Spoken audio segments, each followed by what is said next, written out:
guys. My name is Ivy Moki. Welcome to episode 1 of my brand new podcast. I still don't have a name, but you know. So I'm gonna be sharing with the top stories in the 254 and outside the country as well. And the first story is Chris Kaiga. He has a dope song that's out and it's called Kwa Ceiling and it's out on YouTube, Spotify, all the streaming platforms. And by the way, if you haven't heard this song, yo, what are you doing? Go and listen to the song, man. It's a banger, and yo, it's a Friday banger and a weekend banger, which you can actually listen with your friends. Si lazima mu dance kwa floor, mta dance kwa ceiling. Kaujui, unajua sahi. Wangeshi has also a new song and it's called Romantic Rivals featuring Wakadinali. This song is off the chains. It's also doing so well on YouTube, and it's amazing seeing Wangeshi back after such a long time. She took a break and now she's back and she's able to adapt to the new culture, and that's real.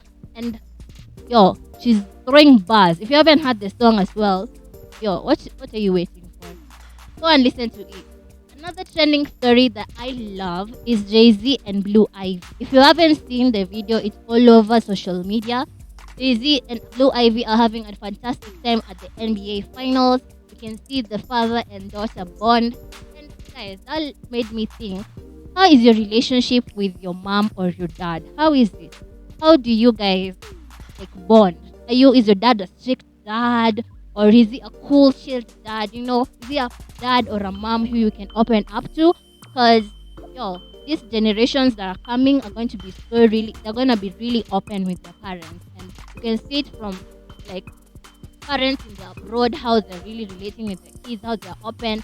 It really helps with your kids and they can be able to express themselves. So I think it's a dope thing seeing what's the connection that Jay-Z and BlueIvy have together, and I hope that it can be more seen by more and more people. Another story that's really making rounds is Wajackoyah. If you don't know who Wajackoyah is, he's a presidential aspirant. And yo, this guy, have you seen how he's dressing? Anadunga vizuri kuliko boy wako. No shit. But I love the ideas that he has in mind. It's a fresh ideas. It's something that I haven't had. And in my opinion, I love the weed idea.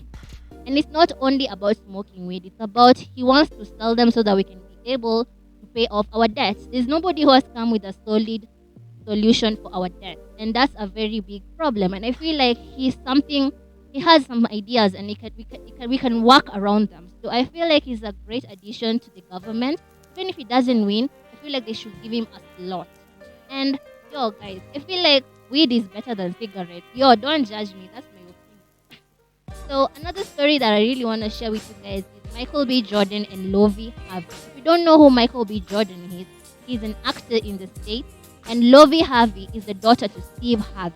And they've been dating and they've been couple goals. Everybody been loving them. Everybody been admiring them. But they recently broke up after 2 years. And the problem was an age difference. Because Michael Jordan is in his 30s and Lovie is like in her 20s. So Michael was ready to settle down and she wasn't ready. So guys, is this a red flag in a relationship when you are older than your boyfriend or is older than you? Because I feel like if there's an age difference, there's a way that one of you will be more mature than the other and you'll expect the other to do things that are more mature. So it won't really work well. I feel that's the reason it ended, because a serious relationship and you're in your 21, 22, you want to have fun, you're not ready to settle down, and you in your 30s, you're ready to settle down. So just find a girl who's younger than you by 1 year or less by 1 year so that it can work out. The age difference will not work. Another story that I wanted to share with you guys is marriages and come we stay. So when is it the right time to say I'm done in a relationship? I know this is a very difficult question, but it's only difficult when you're in a relationship, in a serious relationship or a marriage, and you guys have children.